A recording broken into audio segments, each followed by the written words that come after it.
We'll go ahead and call the meeting back to order.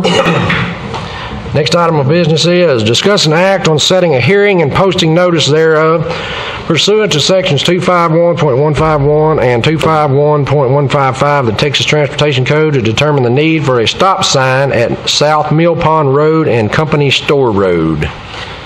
Mr. Smith? I was approached about this. Country Store Road goes right down beside the railroad track, and North Mill Pond and South Mill Pond come off of it. The South Mill Pond Road is bushes and stuff have grown up on the side, and some of the people are saying that they're not stopping or not slowing down when they come out of there, and they're afraid they're going to get hit. So I was approached about putting this stop sign up, and I went and looked at it, and it really needs to be there. So I'm asking for a public hearing on it. Okay. Make a motion to approve. Second. Date? Well, I didn't bring my calendar with me. Is it too late to put it on the same one with Rich's? Probably. It's got to be 30 days, isn't it, for 2 weeks? 20 days at least. 20 days from the day it's first published. Put it on this next one, Next Commissioner's Court. on this next item. I got one right behind you. Oh, May 11th is the next one, but that's only 2 weeks away. Yeah. May We're gonna have a meeting 25th. on Memorial Day. Yeah, we're going to have a holiday on Memorial Day when commissioners Be meet the next day. 26th, right? go have a what? Holiday, Memorial Day, holiday, so Monday commissioners the meet on 25th Tuesday. is a holiday, which was normal scheduled Commissioners Court. And can't remember the time. Can't we move that? It's scheduled for the 26th. the next day. 26th, Tuesday. I can't remember the time, but I also got a hearing for the Powell versus Trinity County case on the 26th. So, Yeah, well, commissioners meet at 9, court starts at 9:30. okay with me, but I need, if we're gonna, what I'm saying on item You 16. can do yours to the next meeting in June. That's June the 8th. That's fine. Okay. He is on the 26th if he wants to. But that will be a Tuesday, right? Yeah. Right. The June dates are the 8th and the 22nd. Yeah. 22nd? I thought he said second. No, 26th. June the 1st is Monday. Right. So the second Monday is the 8th, and the fourth Monday is the 22nd. Okay. We ain't got there yet. Yeah. So it's set yours on May the 26th? May 26th? I looked at my watch, but my watch is in the car. All right. All right, I have a motion by Commissioner Chamberlain. Who seconded it? Commissioner Brown? To set a hearing and post notice for May 26th to address this issue of putting a stop sign at South Mill Pond Road and Company Store Road. Any more discussion? Not. All those in favor signify by saying aye. Aye. Those opposed? Hearing none, motion passes. Our next item of business is discuss an act on setting a hearing and posting notice thereof pursuant to sections 251.151 and 251.154 of the Texas Transportation Code to determine a maximum reasonable and prudent speed for a vehicle traveling on the following roads within Trinity County, to wit, Lacey Ford Road, and to declare a speed limit of 25 miles per hour thereon. I had a resident ask me back in January, and I guess I dreamed that we set this up for a public hearing because we found no record of us doing that. So I know we talked about it. You've got part of Lacey Ford Road, and Joe had asked a question about do you want to do your portion, just do all of Lacey Ford Road and your portion too from beginning to end? Yep. Okay. And we'll set that up for the 8th. Did you June the say? 8th on that one? Yeah.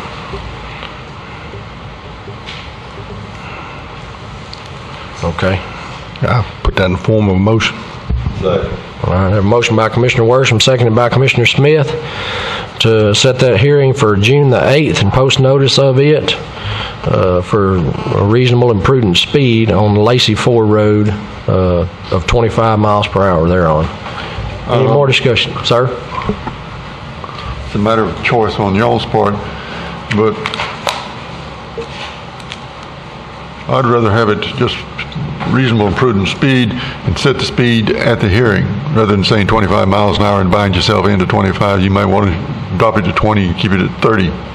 You never know. But you can keep it at 25 if you want to. That's fine. Okay. Leave it at 25 or? Yeah. Just leave it in or leave it out. It makes no difference. I'm just telling you, you can do it either way. I think the residents would like for it to be as low as it could go. I always understood 25 was as low as we could go. No, you can go lower. That's just 25 is what is about as low as we go here. Yeah. Okay. We'll leave it at 25. Joe. Okay, all right. Have a motion on that? Yes, you had a motion. Or a motion and seconded already? Worsham and Neil Smith. Okay. Any more discussion? Not, all those in favor signify by saying aye. Aye. Those opposed? Hearing none, motion passes. We'll jump back up here. Miss Bridget, how are you? Good. Oh, that's all right. I understand you had your electricity out from the storm.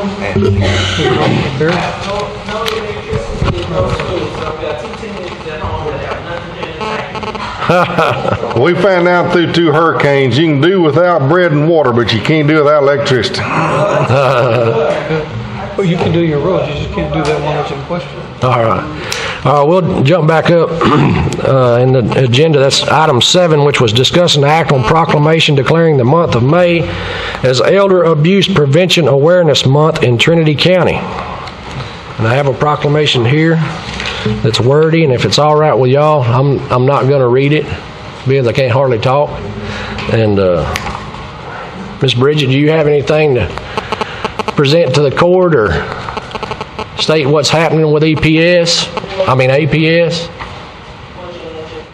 I just came to let you know that I'm still here in Trinity County. Busy as ever, that's why you don't see me. I got out of Valley, got out of Houston County.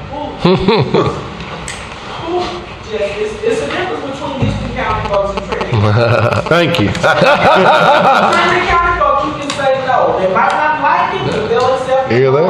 You say no in Houston County, and you might have to call them back there. Some of those people are just all on bent on having their way. And I say, ma'am, that's not something we can do. They don't want to hear it. They're not going to, they're going to call. I've done it, the doctors call me. They got some bad roads up there too. They know me personally, and probably on some on speed dial. So when they hear my name in state office, I was told last week, the week before last, when they hear my name in state office, they know I'm doing something in Houston County. And they're trying to get me out of Houston County. I said, well, I'm trying to get out of Houston County. I can deal with Trinity County people. Some of them don't care for me. I tell them when I get out of my car, I know you don't like me, but you know I'm here. Somebody must have called me. But over in Houston County, it's a totally different story. But I'm here, I'm still working, I'm still trying to keep our local older people and our truly disabled people settled and give them what they need. Not always successful, some of them are not always open to me, but I still have a job to do and duties to discharge. So if you hear that lady was over here telling me something, I had to tell one of the ladies, ma'am, I don't go out and hit old people across the head and drag them off to the nursing home. That's not what I do. I said, I want the nurse to come by and check you because your feet keep swelling. And the nurse should have went by and checked, and there she had high blood pressure. I said, you're going to have a stroke. Do you not know you need to take your medicine? Well, I don't have my medicine. I said, well, okay, I'm going to go get your medicine, and then I'm going to get you somebody that will give it for you on a regular basis. They didn't tell me that. I said, well, that's because you keep thinking I'm coming by here to plug you across your head and drag you off to the nursing home. And she told her son, that lady, that's a nice lady. She didn't come by to take me to the nursing home, and I told him, stop telling her that. that makes me scared of me, so I have to dispel that notion that APS is coming to drag old people off to the nursing home. And I tell people all the time, that's not what I do. It's cheaper to keep them at home. And if you don't believe me, run the numbers, you'll find out. It is cheaper, and your tax dollars serve them better at their house than in the nursing home any day, hands down. Right. So I'm running around. I've had, I think in the last year, since the last time I saw you, I've had probably 150, 200 cases. that, several of them I'm still working on. They're just, the situation is not good, and I'm running up against all kinds of roadblocks, but I'm still here in the trenches, holding up the Trenton County. Hopefully I'll make a difference, and my difference will show up sooner than later. But no more Houston County. We appreciate all you do, and looking out for the elderly folks in the county. Very much. Judge, it's a real problem. I didn't realize that my wife and I, when we worked on the EMS and we dealt with Bridget and some of the elderly folks, and you get to that situation, and y'all all know it. Y'all have loved ones and old ones that don't want to give up the stability of their home or just being there, but they get to the point where they cannot take care of themselves, and they don't realize that. And she's got a tough job to do, and everybody involved in it. We seen it in EMS, and you can talk to you blind in the face, but they ain't leaving that home till you pull them and pry them out of there, a lot of them. And it's a tough situation. I'll read one paragraph in here that gives some stats. It says, whereas Texas APS in-home caseworkers in Trinity County have completed 134 investigations, of which 117 cases of abuse, neglect, and or exploitation were confirmed against our elderly Texans or those with disabilities in 2014. So, in addition to that, I've been approached by the senior citizen centers in Apple Springs and Trinity, and we can go ahead and loop Groveton in there, but all those senior citizen centers are really strapped for funds about, especially these takeout meals. A lot of these takeout meals from these senior citizen centers, that may be the only meal some of these elderly folks get daily. And they're really strapped for funds. So if y'all know of anywhere where some funds could be obtained, or just get the word out, and folks in the community want to help them out by making donations or whatever to the senior citizen centers to help them out. So, but with that, as the senior member of the Commissioners Court, I wanted to remind my colleagues that we won't tolerate elderly abuse, okay, among each other. Oh, that's You was talking about senior in age, I know. Age only, yeah. I can't help it. I'll be your 251st case. do you want to meet with her after court? Right, we need to talk. All right. All right, with that, I would entertain a motion to so move forward. I have a motion by Commissioner Smith, seconded by Commissioner Brown, recognizing a proclamation declaring May as Elder Abuse Prevention Awareness Month. All those in favor signify by saying aye. Aye. Those opposed? Hearing none, motion passes. Ms. Bridges, you want to get a picture with the court? Okay, that's fine. Well, I think we're almost done. We're good. jump back to the end and let Commissioner Chamberlain give us some updates. Give you updates on two of the projects, County Energy Transportation Reinvestment Zone. Commissioner Brown just reported to me that he has finished up his part. There were a couple of roads that had to be done yet. Precinct 2, my precinct, is done with the C-Tours. And if you gentlemen have C-Tours, make up loads of rock that you need done. As soon as the weather clears, please contact Mr. Byrd, Russell Byrd, and make arrangements to get that part of it done. Some bad news on Hurricane Ike 2.2 funding, only as it relates to the roads that Commissioner Smith and Commissioner Brown wanted to have adjusted, that were defined improperly in the first place. Let me share with you some communications between Klotz Engineers, Herbert Bickley, excuse me, and the people with the grant funding, HNTB Corporation, who work with General Land Office. Mr. Bickley asked them to move forward quickly on getting the environmental reviewed for that section of the roads that you guys wanted to do. Speaking of Mr. Bickley. They report back that, and then there were some discussions back and forth about that. Hey, Mr. Valenzuela is the area manager for HNTB, reported back that his best guess on a schedule, and it certainly wasn't what Mr. Bickley was hoping, I think. His best guess on a schedule would be execution of amendment by August 1st, issuance of environmental work order by October 1st, conclusion of environmental review by May 1st of 16, and completion of additional road improvements by July of 16. Takes it out almost a year and a quarter to get all of that done on that little changes that you guys requested. It's ridiculous, I think, that it takes a government agency that long to get something done. But that's the latest response we have back from HNTB on how and when we can get our environmental cleared on those, 2 roads, the Trinlady Park, 3 roads, Trinlady Park Road, Mill Pond and Country Store Road, and your New Church Road. So I think I haven't gotten back. I told Mr. Bickley we'd talk about it today when we chat, but I just needed your input on it. Wanted to let you know that that's where they're currently, that's where HNTB is saying it's probably going to take that kind of time.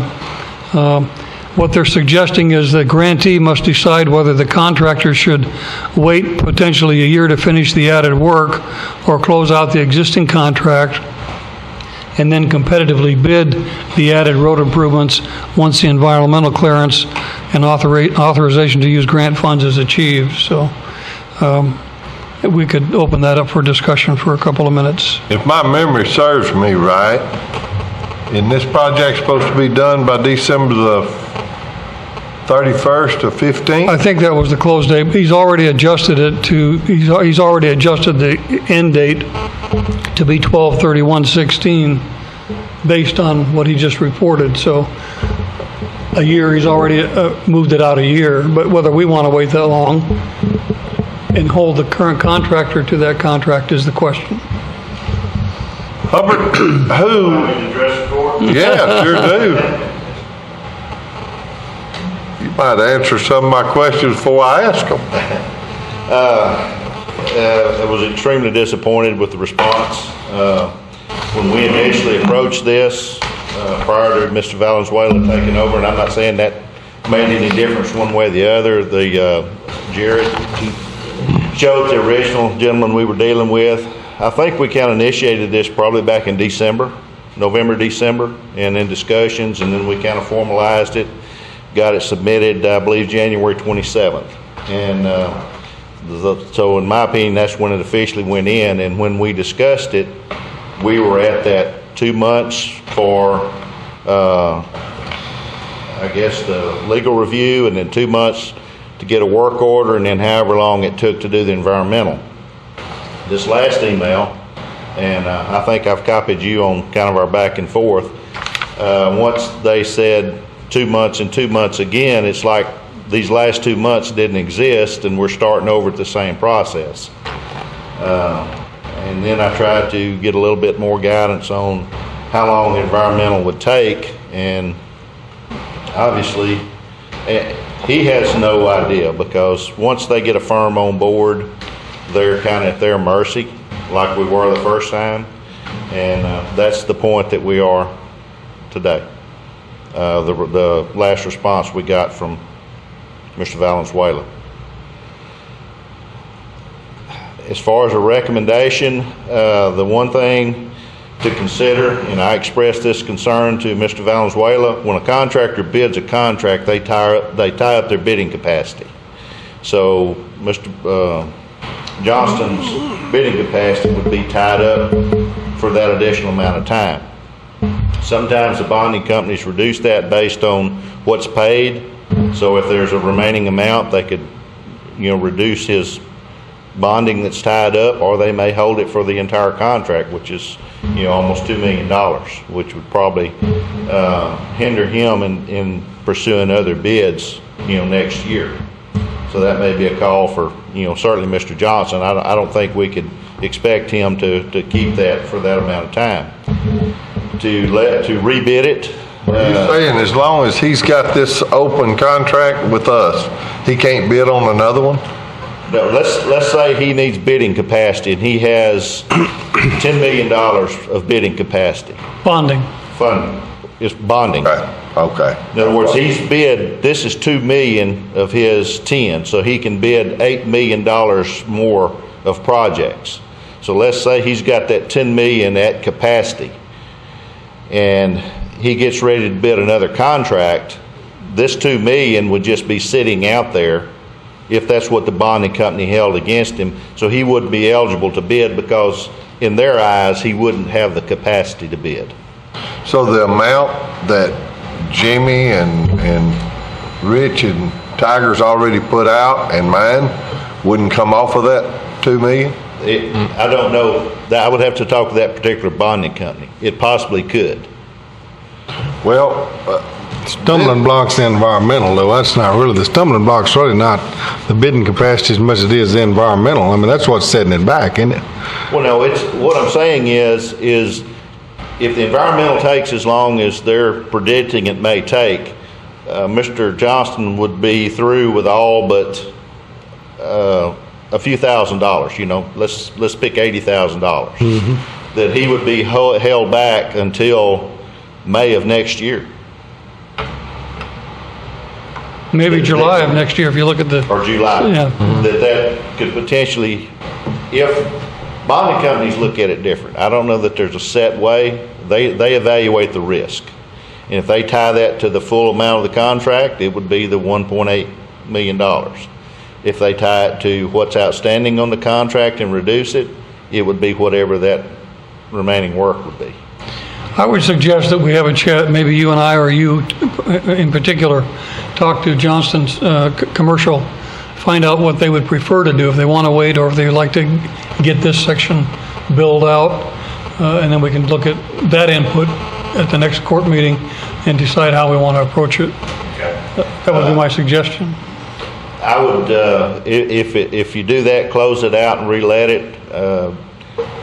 You know, I don't know that it would be that much more, but $27 a ton was an excellent price, the way they worked it this time. He may be willing to close it out and come back at that same price later, I don't know. I think a lot will depend on how his bonding company handles it.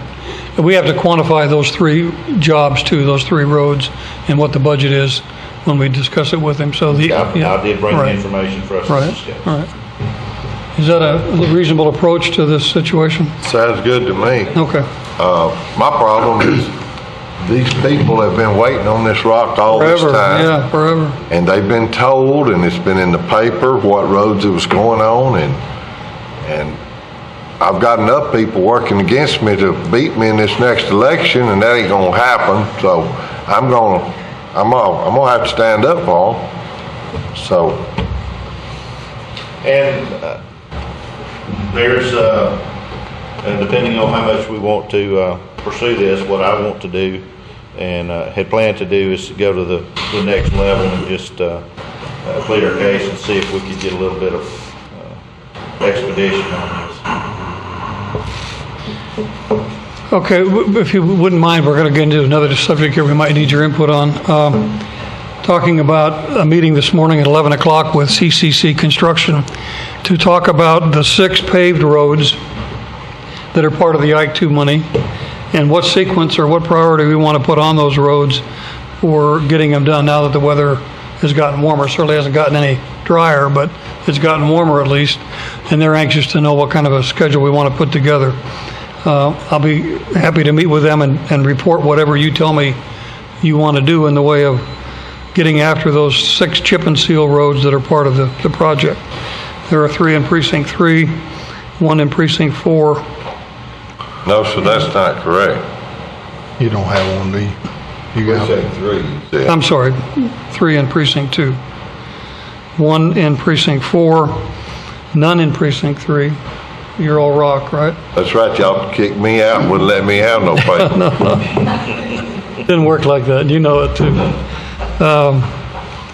Barrett's Landing, is that still part of a chip and seal process that he's going to bring in? No, that's search anyhow. Pardon? That's search. Oh, Barrett's Landing is search. What's the other? You got Jungle Village and Hog Heaven. Hog Heaven. Let's have a quick discussion about how you want to put what kind of sequence you want them to do those roads in. You know, Rich, you'd think after 18 years you quit making a liar out of yourself, but I told people back in January when this money was released that we was going to do the base work in March in Jungle Village and try to do the chip seal in April and May. So that's not going to happen. We're 90 days behind. So if we're able to get that ready and whenever, I'm not even going to say a date, I'm gonna say it's gonna be middle of summer before we're ready to chip and seal in Jungle Village. 2 roads? Yeah, Jungle Village for sure. Now, Hog Heaven's not gonna be there because a lot of that's gonna be overlay, just some minor base work done with some overlay spots. But Jungle Village has got to have some major base work done on it, build up, sub base and base, and Gotta be dry. it's not gonna happen. If it quit raining today, it'd be 60 days. So we're ready for the chip and seal. How about your road? It's wet. Dry out. Who's doing that chip and seal? Danny, Triple C. CCC. I'm just going to tell you, my experience with this chip and seal has been and we already discussed it, is do it as dry as we can do it, have the bases ready, and, you know, the sequence, I don't think, because the hard part's going to be the base work, but, you know, once, he'd probably do all this chip and seal in a 2-day or 3-day span of just moving around different locations, what's going to take the longest. He'll do my road in hour and a half, chip and seal. Got 2 of them in the same category. But the base work is going to take the time. Yeah. Right, and normally he would do the base work and seal that roadway, each roadway before he moved to the next one. Yeah. But then we have one exception in your precinct where you're doing the work and it's just to where we could extend it. So Danny called me this morning, and of course, I know we've got this pre-construction meeting that, you know, we can't meet as a quorum on, but he wanted to talk. He wanted to talk to me about. Matter of fact, he wanted to ride down there and look at that. So I don't know what he's got on his mind now, but. We looked at it the other day when we were down there. We were kind of doing a substantially complete meeting on Lake L, and he wanted to look at it. There in the curve, there are some drainage issues, and I think one of the things we want to look at is potentially putting some super elevation in that curve. It would actually drain the water to the inside as opposed to toward the yard. And then from where that first house is to the curve, possibly a couple of wing ditches that would take it off the county road, because there's some buildup there that's retaining it right there in the ditch line, and some possible improvements there to see what we might could do. Well, that's the whole deal of it, Herbert, is we's going to do all that work, but. Right, I understand. I mean, you've seen it. If you was down there, you've seen it. I mean, yeah, that's why I was talking about that sub base down there before you get to that curb. That thing needs to be built up a couple of feet and then 6 inches of base put on it, because virtually there, you've got to almost make you drain there, right there. But we'll go down. I told Danny that we would ride down there and look at it if you want to go with us after y'all's. I think probably sequence-wise, that would probably be the last road. Yeah. Which one? Jungle Village. Jungle Village. And we can discuss that earlier. And you know, a lot of times a contractor may have a sequence that would suit their schedule, depending on where the locations are, rather than skip around. A lot of times they'll try to go to the closest one after the next one. Yeah. Don't know how to fit with this, but I would think in order for this to dry out, be able to do that. The moisture is not necessarily a penalty where he's got to stabilize it and add the cement, because he's going to have to need moisture anyway, and may not have to bring a water truck in. So some of the roads where he's having to do the stabilization, it may not slow him down very much. I've got 3 roads: Trinity Cove Drive, the wastewater treatment plant, small piece of road, and Pinecrest, which is the biggest part of my chip and seal roads. 2 of those could wait until whenever, but Trinity Cove Drive is beginning to be almost impassable. They got it approved. Trinity Cove Drive is getting to be almost impassable. We had a meeting with CCC and Mr. Bickley a week ago Friday and looked at Trinity Cove Drive. He wants to do some widening there, which is going to require us and your grader, if possible, to just move some dirt on both sides of the road to widen it a little bit before they even come in there. We were back there last Thursday with the jail crew, clearing vegetation and so on to make room for the grader and that kind of thing. So that's Trinity Cove Drive, and that would be my biggest priority as soon as it's doable in the opinion of the contractor. if we could get them to do that one ASAP, I can wait on the others. But Well, the only thing I've told Danny all along, and I know that they get busy, you know, this has just not got us bottled up, but it's got all the contractors, and when the weather gets right, and there's a lot of work out there, they're going to get busy. I just don't want us to get shuffled to the back of the deck, you know, because we're working on a deadline on this. Are we still on the end of the year for this? do you know what the deadline is on? This is all one contract? Yeah. So the deadline for this, I would assume, would be the same as December 31st. of 2016. 2016, Oh, 16. bumped it out a year. I would say this is all that one GLO contract, and if they're gonna move the bulk delivery, they would move. If I have to go through another winter with Jungle Village like it is, I'll have to move. We don't wanna go through the think these people this morning up here is bad. Yeah, I tell you what. Albert, explain to me one more time on this environmental study. Does these people actually come down and look at this, or do they do it from a satellite or a computer or what? Sometimes it can be a combination. They should come look at it. But Did they come look at these other ones? I can't answer that. I don't know. That's what don't make sense to me. And they've got bosses. Somebody that's over this government money has a boss. And that's who we need to know who that boss is. They need to get out of that coffee shop and go to doing my roads. That's what they need to do. One of the things that when you do, and we're going through that process on some of ours, when you have to notify the Indian tribes, if you have to go out and do a biological survey for, say, red-cockaded woodpeckers during the spring, East Texas has various endangered species. Neches River rosemallow is one that's in this area. White bladderpod in St. Augustine County. So some of those things, depending on if it's identified, and there's a list somewhere that says this species is in this area.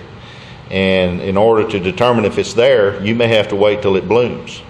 For example, we had a project on Lake Livingston. Welcome to government. In Lake Livingston. And we had to wait probably over 2 years just because of bald eagles and nesting. And the tree that the nest was in blew down. So after that, we were able to build a farm road. But things happen. When you send a letter to the Indian tribes, they have 30 days to respond. And if they don't send you a letter prior to that 30 days, you have to wait 30 days for them to not respond so that you can move forward. But who has to send that letter? That would be the environmental company. Whoever the consultant is that does the environmental. And they have a separate environmental group. I mean, we have an environmental section in our firm.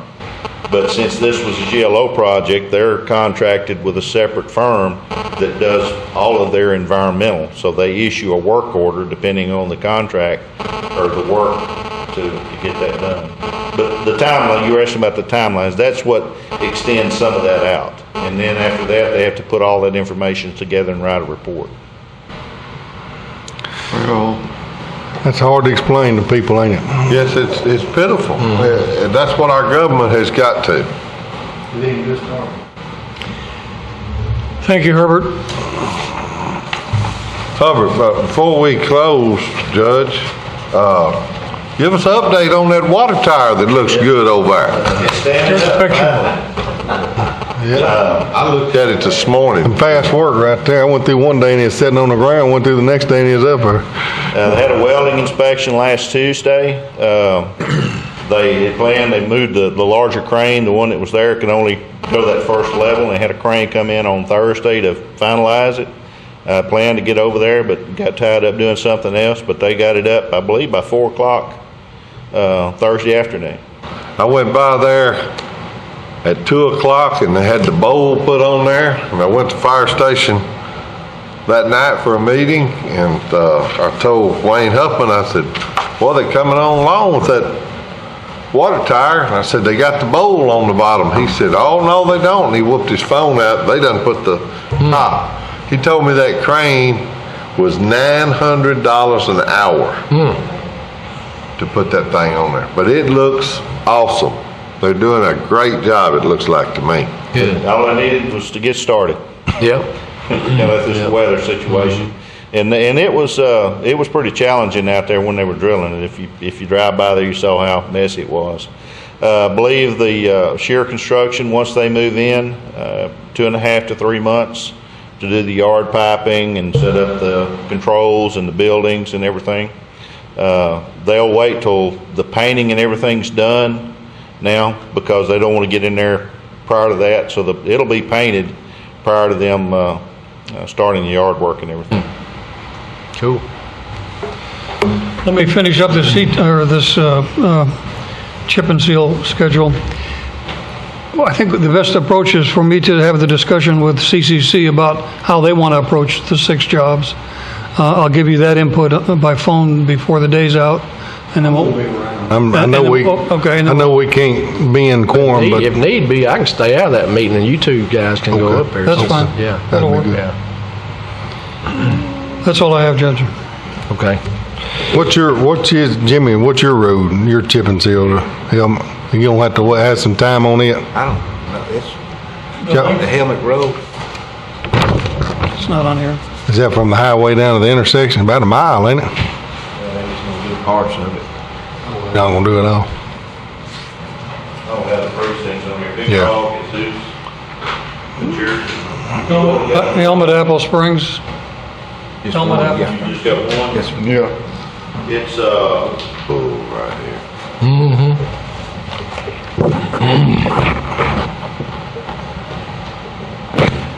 I got a good man, just rocked them two in Country Hills Store Road and that south mill pond.